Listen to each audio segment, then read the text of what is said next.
O prazer quase sensorial, sinestésico de entrar em um sebo.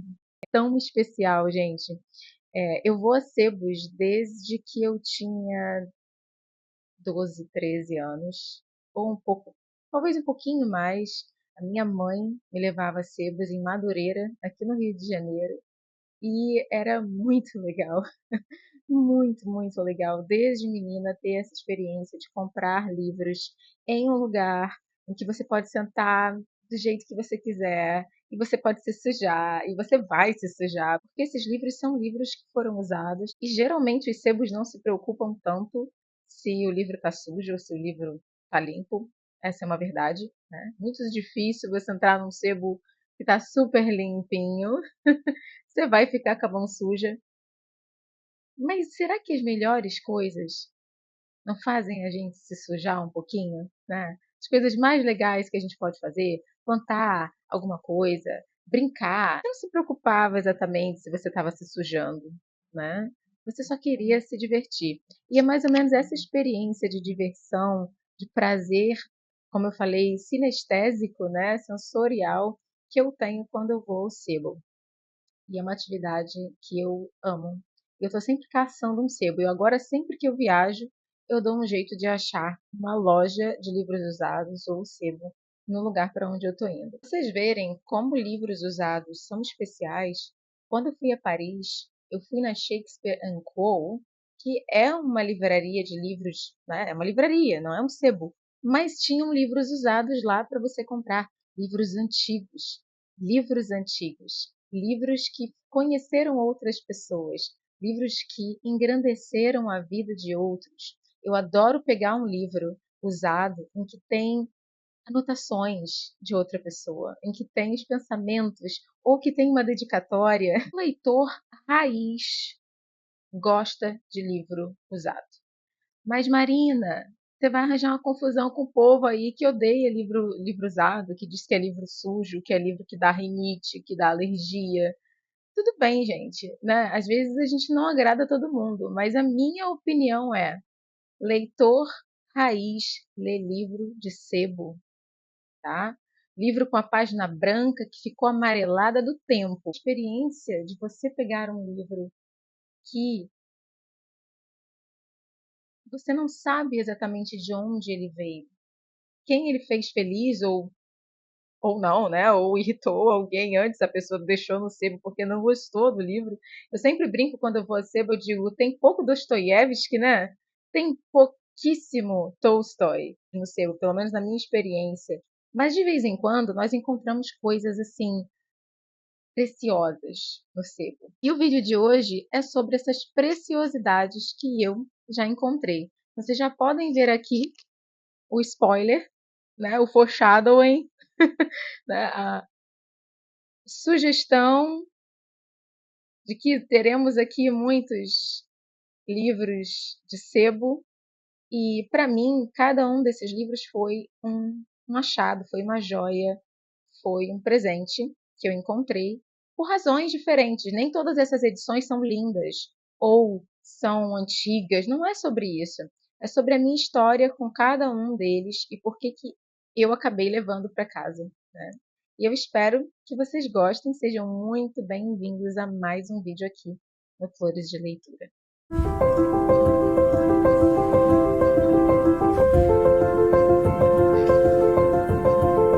Uma coisa que é maravilhosa nos sebos é que a gente encontra livros que nós não esperávamos mais encontrar. Eu vou dar um exemplo com o livro que são, na verdade, memórias escritas pela Brigitte Bardot. Brigitte Bardot foi uma atriz, cantora, dançarina muito conhecida, muito famosa nos anos 60, 70, 50, 60, 70 por aí. Depois ela se desligou completamente do mundo das artes e foi trabalhar com animais, enfim, viver para ajudar animais machucados, abusados, enfim, lutar pelos direitos dos animais. Foi uma outra coisa que ela fez na segunda fase da vida dela. Mas a Brigitte, gente, ela virou sinônimo de moda. Ela lançava moda, estilo dela. E desde muito novinha, algumas pessoas tinham acontecia de alguém chegar para mim e dizer: Nossa, você me lembra a Brigitte Bardot. E eu, obviamente, não sabia quem era, uma pessoa que não sabia quem era a Brigitte Bardot. Mas quando eu tinha ali meus 20 pau, 25, 26, eu falei: Gente, eu vou descobrir porque um professor meu falou isso para mim. Ele falou: Nossa, mas como você me lembra a Brigitte? Ele era um senhorzinho, né, de uma outra época. Eu falei: Gente, eu preciso saber quem é a Brigitte Bardot. Eu comecei a pesquisar, assisti aos filmes, adorei. A Verdade, La Vérité, é, Dança Comigo. Gente, ela tem vários filmes. E Deus Criou a Mulher, né, que é o primeiro filme dela que fez sucesso aqui, né? Acho que foi o primeiro filme dela, assim, que realmente estourou no mundo. É um filme que cria essa figura icônica, mitológica, inclusive da própria Afrodite, da mulher, na imagem dela.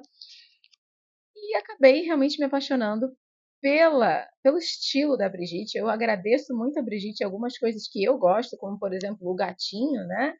E eu sempre quis ler as memórias da Brigitte. Eu pesquisei na internet se tinha uma biografia legal. Tem umas biografias meio estranhas, assim, que eu não tive vontade de ler. E eu queria muito as memórias. Eu já tinha visto, mas eu falei, cara, eu nunca vou encontrar isso. Na época, eu procurei em sebos online, não encontrei. E aí, um dia eu vou num sebo aqui no Rio de Janeiro, aqui na zona sul do Rio de Janeiro, e tinha uma pilha, gente, uma pilha de livros das memórias de Brigitte Bardot, que é Bebê, né? Memórias iniciais de Bebê, né? Ela ficou conhecida por esse bebê. Ela fazia muito essa coisa da menininha, né? Gente, vocês não estão entendendo. Eu fiquei muito feliz. E eu simplesmente devorei essa edição, que é da Cipione Cultural aqui. Tem muito da sinceridade dela. Foi um livro que eu gostei muito de ter encontrado. E eu tenho certeza que eu jamais encontraria esse livro numa livraria. Coisas que só um sebo pode trazer pra gente. Outro achado de sebo foi essa trilogia do Robert Johnson, que é um psicanalista. E nessa trilogia ele vai falar especificamente sobre homem, mulher e o casal, o conjunktio, né? Conjunktio, como se fala na psicanálise, que seria ali a união entre feminino e masculino. Então você tem she, ela, que é sobre a psique feminina, psicologia feminina, he, ele, psicologia masculina, e we, nós, né? Psicologia da integração entre os dois lados, entre homem e mulher, o casamento entre homem e mulher, do lado de fora e dentro da gente. Então, assim, isso aqui, nossa, quanto que eu procurei isso na minha vida na internet, vocês não estão entendendo. E estava sempre muito caro. E quando tinha disponível em algum site, talvez no estante virtual, estava super caro. E eu encontrei num preço completamente acessível, foi R$ 12 cada um desses livros. E mais uma coisa que você só encontra, mais uma sorte que você só dá em sebos. Outro livro dessa leva de estudos, e esse eu consegui pelo estante virtual, que é um sebo, né? Foi de um sebo, acho que em São Paulo, se eu não me engano, foi o livro Personas Sexuais, da Camille Paglia. A Camille Paglia, ela é uma estudiosa, ela é uma crítica social, especialista em arte, é uma provocadora social também, ela às vezes fica ali espetando certas coisas. Eu acho sensacional, as pessoas ficam muito acomodadas nas suas ideologias. Então a gente dá umas espetadinhas, às vezes é interessante, para ver se a pessoa realmente acredita naquilo que ela está falando, sabe? É um livro difícil de você dizer sobre o que ele é. É mais uma experiência para quem tem curiosidade em antropologia, em arte, na natureza humana, tá? E é isso. Outro livro muito bacana que eu encontrei num sebo aqui no Rio foi Psicanálise e Literatura, do Antônio Sérgio Mendonça. Eu não sei quem é. Eu acho que ele é um professor da UERJ, da UFRJ. Esse é um livro que foi lançado, gente, me parece, por uma editora da universidade, Colégio Freudiano do Rio de Janeiro, ali, ó, 1975 a 1985. Então, assim, é um trabalho feito especialmente, eu acho que para alunos de literatura, mas o que eu fiquei muito interessada, porque são dois temas que eu gosto muito, psicanálise e, obviamente, literatura. E aqui, logo no início, ele vai falar sobre como nós, na verdade, somos os analisandos quando estamos lendo um livro. A gente acha que quem analisa o livro somos nós. Tá? Eu vou dizer sobre o que esse livro é. Na verdade, enquanto você lê o livro, você está se analisando. Porque o que você tira de um livro? Você tira o que você tirou subjetivamente. E isso fala sobre o que você é, quem você é, o que você está passando hoje, o que você sente. É muito interessante essa ideia de que o livro te analisa, não você analisa o livro, sabe? E um outro livro muito bacana que eu encontrei na livraria que eu gosto muito aqui do Rio, que é a Beta de Aquários. Já vendi muito livro para eles, já vendi até tarô meu antigo para eles. É História das Mulheres no Brasil, que eu ainda não terminei de ler, tá? É uma leitura que eu vou fazendo aos poucos, da Marie Del Priore, mas na verdade não é da Marie Del Priore. A historiadora, ela fez um compilado de textos sobre mulheres de várias subculturas brasileiras ao longo do tempo. Então, ela vai falar da Índia em 1500, como é que a Índia vivia sua feminilidade, a gestação, nananã, e ela vai seguindo ali ao longo da história do Brasil, as portuguesas, as francesas, as burguesas, as mulheres da periferia, né? Ela vai seguindo ali com essas culturas e subculturas do feminino ao longo do tempo. É muito interessante. Eu tirei os livros daqui para eu poder ter espaço, porque tem muitos livros ainda para mostrar para vocês. Então, até digo assim, gente, se você ainda não pegou o chazinho, o cafezinho, a hora é agora. E tem muita coisa ainda para a gente falar aqui. Um livro maravilhoso, que para mim também foi um achado, porque eu adoro essas edições aqui da Abril Cultural, que é Clássicos Modernos da Abril Cultural, foi A Sangue Frio, do Truman Capote. Essa obra é considerada a grande fundadora de uma literatura jornalística, né? De uma literatura que é literatura, tem narrativa, mas é narrativa de fatos. Então, o Truman, ele meio que se torna o pioneiro desse estilo que, olha como é que fez sucesso, né? Hoje em dia a gente tem os documentários sobre assassinos, né? Sobre Ted Bundy, sobre, enfim, não vou nem lembrar o nome desses caras todos aí, mas enfim, a gente tem esse espacinho pela narrativa, que é uma narrativa. Quando você assiste uma investigação Discovery, o cara que está por trás é um roteirista, ele faz o roteiro da história, é uma história real, mas tem um roteiro. Então é isso aí, né? Podemos agradecer a Truman Capote, né? Capote, em A Sangue Frio, onde ele vai narrar para a gente a história de um crime aterrorizante, bárbaro, que aconteceu nos Estados Unidos ali dos anos 70? Não, 50, gente. Foi nos anos 50 que teve essa treta, né? Tem mais ou menos um ano, quase um ano que eu li esse livro. Eu li numa viagem que eu fiz para Campos do Jordão. Eu levei esse livro comigo e eu fui de carro, tá, gente? Então eram 4 horas de viagem. Eu li praticamente o livro inteiro nas 4 horas de viagem de ida e volta. E foi uma leitura. Não, de ida. De ida. De ida. Porque eu já postei a resenha desse livro lá. Então foi durante a viagem. É um livro que, nessa edição, foi muito gostoso de ler. Como vocês podem ver, a diagramação tá ótima, o tamanho das letras, pelo menos para mim, é perfeito. Algumas dessas edições antigas tinham letras bem pequenininhas, eu vou mostrar isso daqui a pouco, mas não é o caso dessa edição aqui. E é uma edição muito bonita, gente, muito bonita, tem aqui uma biografia. Antigamente eles sempre colocavam uma biografiazinha rápida, rápida, rápida, minha gente. Porque tem livros que o pessoal quer botar uma introdução de 70, 60 páginas, gente. Eu quero ler o livro. Depois eu volto naquilo ali. Ainda nessa leva de edições douradas e lindas, tem essa daqui também, que é o Nobel. Essas edições eram prêmio Nobel, eram especiais, né? Só para quem ganhou o Nobel. Eu acho, gente, essa edição é muito bonita. Aqui a gente tem a capa em couro, né? Essa lombada.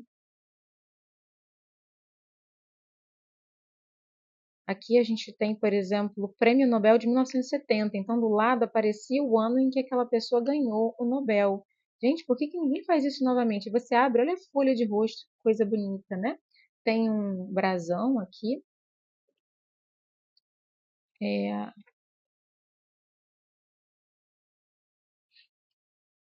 e aí a gente tem o título, que é Um Dia na Vida de Ivan Denisovich. Denisovich? Denisovich, de Alexander Solzhenitsyn. Esse livro é um daqueles livros que entram para o hall de obras sobre o cárcere. Que, inclusive, eu estou lendo nesse momento do Graciliano Ramos, mas eu li recentemente, no ano passado, o Dostoiévski com o seu Memórias da Casa dos Mortos. E são histórias um pouco pesadas, gente. O Solzhenitsyn falava sobre o Gulag, sobre o tempo que ele passou no Gulag soviético, né, na prisão soviética. Aqui é romantizado, eu acho que é uma autoficção, mas ele também tem um que eu já vou mostrar, que é o Arquipélago Gulag, que não é autoficção, é uma narrativa mais descritiva e histórica mesmo. Esse daqui eu também encontrei em um sebo. Esse sebo foi no em Arraial do Cabo. Foi bem legal encontrar esse livro, porque Arquipélago Gulag, gente, ficou muito tempo fora de publicação. E hoje em dia tem uma edição super cara, que é o Zóio da Cara, né? Então essa edição aqui saiu a R$ 17. Então valeu muito a pena, uma edição da Círculo do Livro, bem legal. Assim, ela não está perfeita, obviamente, a gente tem algumas sujeirinhas aqui. Eu até comecei a ler, gente, mas Arquipélago Gulag é uma narrativa muito pesada sobre cada pequeno detalhe vivido e pesquisado pelo Solzhenitsyn durante a sua prisão nos gulags soviéticos, tá? Durante o comunismo na Rússia, na União Soviética, e as aberrações que eles faziam com as pessoas. Então, assim, é uma coisa que eu comecei a ler e depois eu falei, eu tenho que estar num espírito específico para esse livro aqui. Esse aqui também é uma edição que eu encontrei no sebo em Arraial do Cabo, que é Os Buddenbrook, do Thomas Mann, que também é um livro carinho, portanto eu dei, sei lá, R$ 10 nele. Um livro que na livraria está saindo ali por cerca de R$ 80, R$ 70, então valeu muito a pena. Essa edição também é do Círculo do Livro, tá, gente? E aí veio essa maravilhosidade que eu também comprei em sebo, que é a biografia da Maria Antonieta, escrita pelo Stefan Zweig. Quem me conhece sabe que o Stefan Zweig hoje é um dos meus escritores favoritos. E eu já vou mostrar para vocês a coleção que eu comprei dele no sebo. Mas essa edição aqui foi quem me fez apaixonada, né? Foi o primeiro livro dele que eu li. Eu vou mostrar para vocês uma coleção de 4 livros de uma edição, coleção da Record de capa azul, se eu não me engano, dos anos 80. Eu não tenho certeza. Vou olhar aqui. Ai, gente, você tem o lugar, mas você não tem a 1983. Pois é. Então, essas edições aqui é A Insustentável Leveza do Ser, do Milan Kundera. Memórias de Adriano, da Marguerite Yourcenar. Batismo de Fogo, do Mário Vargas Llosa. O nome dessa coleção é Mestres da Literatura Contemporânea. E esse aqui é o Barão nas Árvores, do Ítalo Calvino. Todos dessas edições lindas em azul que eu estou caçando, né? Eu estou buscando mais livros dessa coleção. Esse daqui que eu vou mostrar é um dos bem antigos que eu tenho, é, de um autor que eu ainda não comentei com vocês aqui por falta de oportunidade, mas é um dos meus escritores preferidos, Ernest Hemingway, que é Paris é uma Festa. Eu comprei esse livro não sebo há muitos anos atrás. E eu adoro esse livro, inclusive. Essa belíssima edição de Retrato do Artista quando Jovem, do James Joyce. Gente, eu coloco ela ali em cima, ela fica sempre brilhando nos vídeos. É muito linda, né? É, é uma coleção da Abril Cultural. Grandes Filósofos também é da Abril Cultural, dessa edição vermelha. Uma preciosidade, uma pequena, diminuta preciosidade que eu achei recentemente foi esse livrinho de contos da Marguerite Yourcenar. Eu achei tão bonitinho. E essa edição, gente, ela é de 94. Como é que pode? Ela tá perfeitinha, 94. E por último, antes de mostrar para vocês a minha coleção do Stefan Zweig comprada em sebos, tem o que eu estou lendo nesse momento, que é Memórias do Cárcere do Graciliano Ramos. Acabei de terminar o primeiro volume e vou para o segundo em breve. Essas edições aqui, essa edição aqui é de 1980 e pouco também. Deixa eu ver. Minto. Essa edição é de 1972. Estava errada.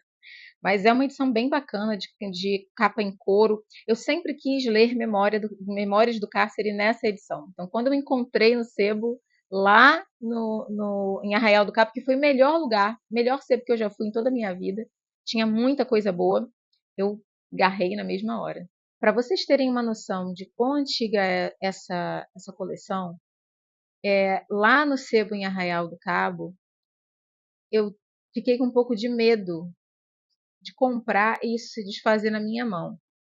Mas, gente, eu não podia perder a oportunidade, porque a dona Tereza, que é a dona do sebo Sarau, lá em Arraial do Cabo, ela tinha a coleção inteira, não trouxe a coleção inteira. Foi mais ou menos R$ 80. 8 livros. Foi mais ou menos R$ 80 todos esses livros, gente. Só que o Stefan Zweig, ele é um escritor difícil da gente encontrar. Quem gosta do Stefan Zweig sabe que muita coisa dele não é mais publicada ou é difícil de você encontrar. Então aqui tem raridades, tem joias raras. Eu começo pelo que eu estou lendo já desde janeiro, são ensaios dele. Aqui tem o Mundo Insólito, tem vários ensaios dele sobre poetas, sobre a época, sobre as guerras, né? Então aqui, olha, essas edições, elas são dos anos 50, minha gente, dos anos 50. Eu tive que colocar esses durexes, né, na bordinha. Eu tenho que ter muito cuidado para mostrar para vocês. E até para ler, eu sempre tenho cuidado de ler na mesa, colocando o livro sobre a mesa. Eu não posso dormir com esses livros, que é uma coisa que eu gosto de fazer com o que eu estou lendo, não posso. E tem muita coisa, tem os contos dele, tem as romances dele. É difícil de encontrar os romances do Stefan. Eu sou muito sortuda por ter encontrado, mas o meu cunhado, ele foi um azarado, porque ele teve que trazer esses livros todos dentro do carro na viagem de volta. Ele ficou muito feliz com isso. Mas, gente, é tanto livro que eu fiquei atrás. E ainda não terminou. Eu tenho mais um livro para mostrar para vocês aqui desses de sebo. Mentir Feio, Mentir Rude. Tenho mais 3 livros. Eu tinha esquecido completamente. Fui olhar ali na estante e me lembrei. Dessa coleção linda da Clássicos Jackson, eu tenho Paraíso Perdido. Gente, essa também é muito antiga, muito antiga. Aqui a folha de rosto. É muito antiga essa edição. Acho que ela, ó, 1970. 1970. Olha que bonito aqui. Eu acho que é a capa original. É a capa original de Paraíso Perdido. Zorba o Grego, nessa edição capa preta da Abril Cultural. Também é muito lindo. Inclusive, quero conversar com vocês sobre esse livro em breve. Eu só me dei conta de que faltaram 2 livros depois que eu terminei, né, de gravar e fui editar. Então eu não quis deixar passar não, porque são livros assim muito queridos para mim. Esse aqui, Se numa Noite de Inverno um Viajante, do Ítalo Calvino, que é uma edição portuguesa da obra, é uma tradução para o português de Portugal, tá? E apesar de ela estar caindo aos pedaços, literalmente, vocês vão ver que as páginas estão caindo, foi uma leitura assim, gente, incrível, de verdade. Foi inesquecível. Eu li esse livro no ano passado, eu quero muito reler e eu pretendo comprar uma edição nova, porque essa daqui eu vou guardar com carinho, principalmente porque essa edição ela tem aqui na sua primeira página uma dedicatória muito bonita. Isso aqui não é nada não, tá? Gente, foi eu que escrevi sobre o livro. É aqui mesmo. Ela tem uma dedicatória muito bonita para o Claudinho. de 1996, entende? Então, assim, eu não posso. Ó, 22 de julho de 1996, esse livro foi entregue. E aqui ela fala para o Claudinho, né, que esse livro é um livro sobre livros, sobre leitores, né, sobre o prazer da leitura, e é verdade. Esses são temas desse livro, tá? Para quem leu sabe. É um livro metalinguístico, de certa forma. Então é muito interessante ler essa dedicatória tanto tempo depois, sem saber o que aconteceu com Claudinho, o que aconteceu, por que esse livro foi parar no sebo, né? É, e é muito fofo, né? Então eu jamais quero me desfazer dessa edição aqui, não. E aí teve também esse encontro com uma biografia já fora de edição do F. Scott Fitzgerald. Para quem não sabe, ele também é um dos meus escritores favoritos. Eu gosto muito de O Grande Gatsby, de The Side of Paradise, né? Esse lado do paraíso, que é que é uma obra incrível. Então, assim, eu tenho um carinho muito grande pelo Scott Fitzgerald e essa biografia me pegou de surpresa. Eu nem sabia que ela existia, porque realmente ela está fora de publicação. Então, é um desses tesouros que eu volto a dizer que a gente só encontra em. Tá até parado onde eu. Eu não li, não, tá, gente? Tá parado onde eu parei de ler no ano passado, quando eu peguei. Mas é um dos tesouros que a gente encontra de fato em sebos. E por último, essa delícia muito rara que é as memórias, né, a autobiografia do Mark Twain, que eu tive até que colocar aqui esse papelzinho aqui porque estava se desfazendo. Esse livro é muito antigo, gente. Esse livro eu acho que é de 1950 e pouco também. É isso, meus amores. Eu espero que vocês tenham gostado desse vídeo falando sobre sebos e livros que eu encontrei, livros que são joias para mim, que eu encontrei em sebos. Um beijo, a gente se vê no próximo.